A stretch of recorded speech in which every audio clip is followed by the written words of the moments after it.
Magandang hapon po sa ating lahat at welcome sa Lotto Result Recap today.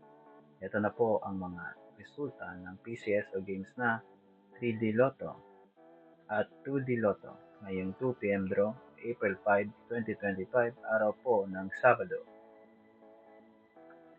Para po sa ating 2D Lotto ngayong 2 p.m. draw, April 5, 2025, ang lumabas na numero 6 at 28 in exact order.